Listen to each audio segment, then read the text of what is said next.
ये है हमारे साथ हमारे मित्र निशांत।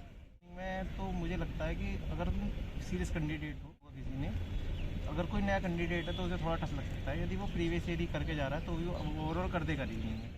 तो रीजनिंग और मैथ्स के अंदर रीजनिंग से सिटिंग अरेंजमेंट के 2 क्वेश्चन आ रहे हैं, कथन निष्कर्ष के 2 क्वेश्चन थे, और जो डिकोडिंग के थे, कोडिंग डिकोडिंग, उसके 2 क्वेश्चन थे। फाइनली एमटीएस की तरह भी अनुभव है, एक्सपीरियंस उनका इंतजार खत्म। मन में बहुत तरह के डाउट होंगे यार कि भाई इस बार भाई पैटर्न पूरा बदला है, इंग्लिश कैसे ही होगी, जीएस कैसे ही होगी, मैथ्स कैसे ही होगी, रीजनिंग का कैसा लेवल था, टाइम थोड़ा सा कम कर दिया गया है और सेशन के अंदर डिवाइड कर दिया गया है, इस बार डिस्क्रिप्टिव भी नहीं है, बहुत सारी चीज़ें होंगी ना दिमाग में।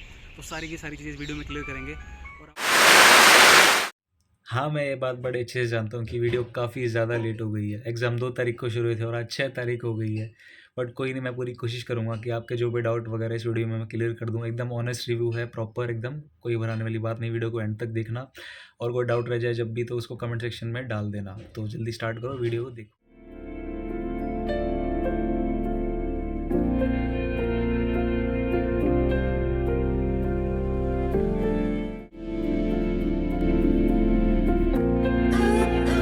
फाइनली एमटीएस की तरह भी अनुभव, एक्सपीरियंस उनका इंतजार खत्म हुआ है। आज का दिन 2 मई 2023, एमटीएस का आज पहला दिन था, पहला एग्ज़ाम था, पहली शिफ्ट थी। यहाँ पे अपना रिव्यू देने के लिए कैसा गया उनका एग्ज़ाम, तो उनसे बात करता हूँ और पूछता हूँ कि कैसे किस तरह के क्वेश्चंस थे। आप सभी के मन में बहुत तरह के डाउट होंगे यार कि भाई इस बार भाई पैटर्न पूरा बदला है, इंग्लिश कैसे ही होगी, जीएस कैसे ही होगी, मैथ्स कैसे ही होगी, रीजनिंग का कैसा लेवल था, टाइम थोड़ा सा कम कर दिया गया है और सेशन के अंदर डिवाइड कर दिया गया है, इस बार डिस्क्रिप्टिव भी नहीं है, बहुत सारी चीज़ें होंगी ना दिमाग में।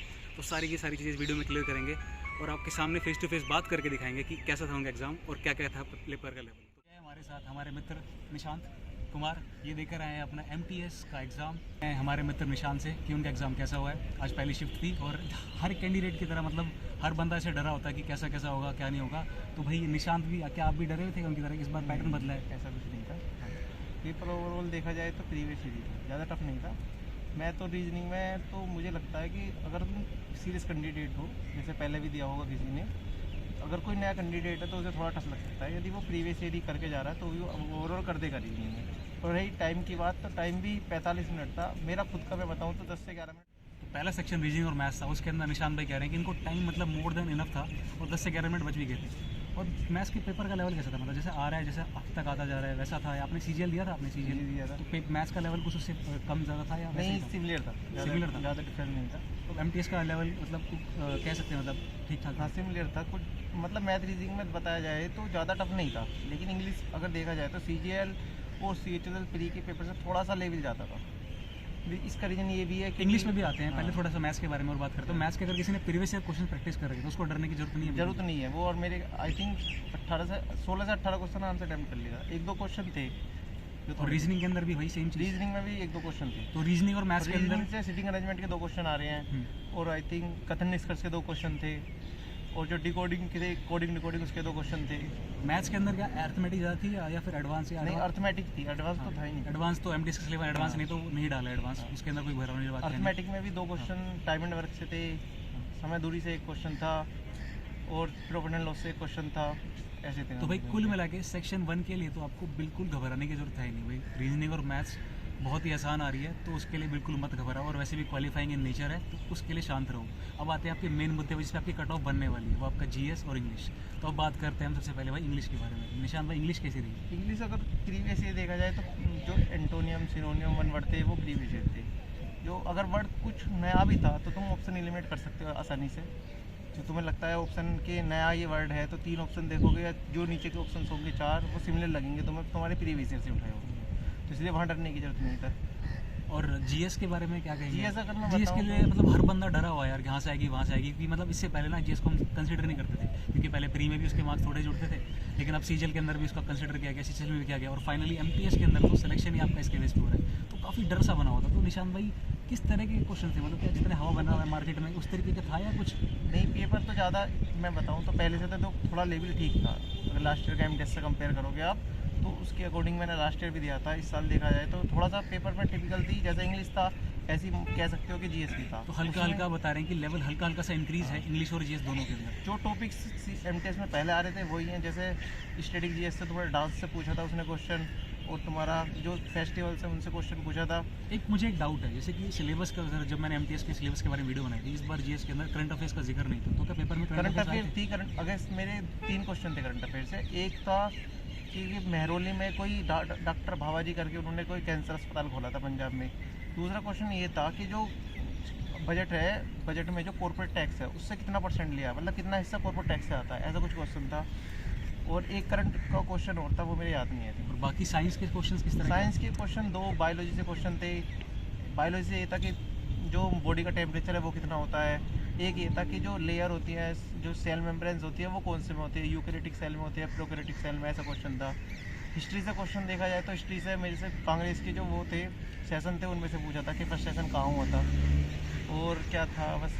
और कुछ तो यार मुझे भी नहीं पता थोड़ा सा। हाँ, वो थोड़ा घबराहट होती है जब पहली बार रिव्यू वगैरह देते हैं, ऐसे बैठ के उन्होंने कभी दिया नहीं ना, मैंने कभी पूछा है, ये फर्स्ट टाइम है मेरे लिए भी थोड़ा सा। एंड उसके अलावा हिस्ट्री से कुछ याद हो? हाँ, हिस्ट्री से मैंने बताया ना, फर्स्ट सेशन था वो था कांग्रेस का। फर्स्ट सेशन कहाँ हुआ था? मुंबई में होता, ये था। हाँ, एंड ज्योग्राफी से ज्योग्राफी से था। ज्योग्राफी से ये क्या जो जैसे कि सिविल के अंदर क्वेश्चन आते हैं, जैसे मेंस के अंदर देखने को मिले थे कि मल्टीपल ऑप्शंस इसमें मल्टीपल ऑप्शंस थे। एक क्वेश्चन था मल्टीपल वाला, वो पूछा था कि कवक है ना, फंगस कहाँ कहाँ हो जाती है। तो आपको पता होना चाहिए, जाते जहाँ भी चीज़ें पानी रुक रहा हो या फिर जो चीज़ें बहुत समय तक रहती हैं वहाँ हो जाती है। सिविल सर्विस के अंदर क्वेश्चंस देखे जाते हैं कि मल्टीपल उसमें ठीक होता है, यूपीएससी के अंदर वो वाला पैटर्न क्या एमटीएस में? हाँ, एक क्वेश्चन था उस पैटर्न का। एक 1 के अंदर आपको टाइम की कमी बिल्कुल नहीं महसूस हुई, जैसा कि इन्होंने बताया। सेशन 2 के अंदर कोई मेरे हिसाब से टाइम की कमी टाइम कुछ नहीं इजीली रिलैक्स होकर करना। तो टाइम की तो बिल्कुल दिक्कत कोई नहीं होगी, बस आपने अब आपको थोड़ा सा निशान भाई के बारे में बता देते हैं। इन्होंने पहले भी एमटीएस दिया है, उससे 2021 वाला भी दिया, 20 वाला भी दिया, और अभी हाल फिलहाल के अंदर सीएचएस का रिजल्ट आया था 3-4 दिन पहले, उसके अंदर से हमारे निशान भाई मेरिट आउट हो गया है। बट इन्होंने होप नहीं गिव अप करी है। गिव अप नहीं। तो मैं बस यही कहूँगा कि आपका पेपर कैसा भी जाए, अगर आपने पहले अभी भी तैयारी शुरू करी है तो कोई बात नहीं है। अगर आप पहले से तैयारी करते आ रहे हैं, थोड़े थोड़े नंबर से रह जाते हैं। इनके बारे में बताऊँगा जरा। जो आपका एमटीएस जो था लास्ट वाला, वो कितने मार्क्स से रह गया था? 0.78 मार्क्स से रह गया था। सीएचएस अभी जो था वो वाला, वो 2 नंबर से 1 पॉइंट कुछ रह गया। 1 पॉइंट से। उससे पहले भी एक बार और था एमटीएस, वो का मेरिट आउट था। वो भी ऐसी रहा। गिव अप नहीं कर रहे इन्होंने, इसे प्रैक्टिस करी है। अभी वो प्रैक्टिस ही तो है जो आज कह रहे हैं कि इतना कॉन्फिडेंटली पेपर देकर आए हैं। मतलब गिव अप नहीं करना। हाँ, हो सकता है अंदर से भी बहुत बार टूटे हों, परेशान हो उन चीज़ों को लेकर, बट कोई नहीं, एट लास्ट में गिव अप नहीं करना, मैं तैयारी करते रहना कंसिस्टेंटली। बिल्कुल वही रीज़न है, वो होप का ही रीज़न है कि हाँ, इनको भी एक नौकरी चाहिए, जो इस बार दोबारा इन्होंने एक बार एमटीएस देने की ठानी थी इस बार। तो मेरी बेस्ट विशेष है निशान भाई के साथ, और साथ ही साथ जो भी कोई एस्पिरेंट इस वीडियो को देख रहा हो, जिनका आने वाले दिनों में और भी एग्जाम हो या उससे नेक्स्ट मंथ के अंदर हो, तो ढंग से तैयारी करो और जंप करो। मॉक्स के बारे में क्या कहना चाहिए? मॉक्स के आपने कितनी हेल्प करी? मॉक्स की तो देखो, जैसे मैं लास्ट करते जा रहा था, मैंने सीजन मेंस भी दिया था, तो मैंने ज़्यादा फोकस भी नहीं किया। मैंने मॉक्स, मुझे लगता है मैंने इंग्लिश के 3-5 मॉक्स लगाए होंगे बस, और बस करंट पढ़ता रहता था। तो ये एक वेटरन खिलाड़ी है, तो इन्होंने मॉक्स को इतना वो करा नहीं, बट करंट में अपना ज़्यादा ध्यान दे रहे थे, करंट और जीके, तो वही मेन था। तो फिर ओवरऑल इंग्लिश देखा जाए ना, तो प्रीवियस ईयर करके जाओगे तो इजीली आप 20 अटैम्प्ट कर लो। प्रीवियस ईयर थोड़ा सा वो क्लोज टेस्ट देखा जाए तो क्लोज टेस्ट का लेवल ठीक था। मतलब अगर प्रीवियस ईयर कंपेयर करोगे ना सीजीएल प्री से भी, उससे भी अच्छा, क्योंकि अभी आपको भी पता है भाई, जो मेरिट जो कट ऑफ लगनी है वो इंग्लिश और जीएस पे लगनी है। और जीएस का आई थिंक सब लोग कहते हैं कि गैस नहीं करा जा सकता, लेकिन इंग्लिश में मैक्सिमम स्कोर करा जा सकता है। तो उसी की वजह से इंग्लिश की ज़्यादा देखे, जो स्टूडेंट देना जीएस के अंदर प्रीवियस ईयर्स का काफ़ी रोल था, मतलब अगर करते हैं तो इंग्लिश का तो बहुत रोल था। इंग्लिश के अंदर कह रहे हैं कि काफ़ी रोल है, तो इंग्लिश के अंदर आप फुल फोकस करो प्रीवियस ईयर करने के अंदर। तो उम्मीद करता हूँ आपको एग्ज़ाम के रिव्यू वाली वीडियो पसंद आई होगी, कहीं ना कहीं आपको थोड़ी बहुत हेल्प मिली होगी। ये एकदम ऑनेस्ट रिव्यू था एग्ज़ाम का। तो कुल मिला के कंक्लूजन यही निकलता है कि भाई प्रीवियस ईयर्स की प्रैक्टिस करो जितना ज़्यादा हो सके। SSC is all about previous years. पहले आपको अपने कंसेप्ट क्लियर करने हैं, उसके बाद आपको प्रीवियस ईयर प्रैक्टिस करना है। और अब जिनके भी 1-2 दिन बाद या अभी बचे हुए दिनों में एग्ज़ाम है या नेक्स्ट मंथ वाले एमटीएस वाले के अंदर एग्ज़ाम है, उनको मैं यही कहूँगा कि जितना ज़्यादा हो सके प्रीवियस ईयर करो। और कई बार ये भी होता है कि जो भी क्वेश्चन आ रहे हैं वही थोड़ा बहुत कहीं ना कहीं उससे रिलेटेड आ जाता है। तो ऐसे कई सारे चैनल्स हैं जो इनके डाल रहे होंगे क्वेश्चंस जीके के लिए। एक चैनल है ये स्टडी फॉर यू करके। तो स्टडी फॉर यू करके जो चैनल है वो डालता रहता है ऐसे, मतलब कई सारे क्वेश्चन जो होते हैं, तो वो जाके आप देखो और चेक करो। ऐसे I am not promoting any channel, but वो जो आपके लिए यूज़फुल चीज़ें मैं वही बता रहा हूँ। वहाँ पे जाके आप जीके क्वेश्चन वगैरह देख लो, आने वाले शिफ्ट में आपको कहीं ना कहीं हेल्पफुल ज़रूर करेगा। I am damn sure about it. And English के लिए वही जो बोला एक अनुभवी कैंडिडेट ने, भाई वही कि प्रीवियस ईयर ने काफ़ी ज़्यादा हेल्प करी है। तो उस बात की गहराई को समझो और जितना ज़्यादा हो सके उसे बार बार रिवाइज करते रहो जो भी चीज़ें हैं आपके हाथ में। And last but not the least, एक वही पॉइंट कि गिव अप नहीं करना है आपने, बिल्कुल भी गिव अप नहीं करना है। जैसा आपने देखा निशांत के एग्जाम्पल से कि इतनी बार एग्ज़ाम देने के बाद भी पॉइंट पॉइंट नंबर से रहा है, लेकिन फिर भी वो गिव अप नहीं कर रहा है। तो आपने भी गिव अप नहीं करना है। अगर आपने वो लक्ष्य बना रखा है तो फिर गिव अप बिल्कुल भी नहीं करना है। मतलब आज नहीं तो कल, आप कल नहीं तो परसों मतलब पहुँच जाओगे। सो फिलहाल के लिए इस वीडियो में मेरी तरफ से इतना ही। Bye bye, take care, this is all from my side, your सरकारी guy, not just an government employee. और हाँ, सेम नेम है इंस्टाग्राम से मेरा, आप जाके वहाँ मुझे फॉलो भी कर सकते हो, और नए हो तो सब्सक्राइब भी कर लो।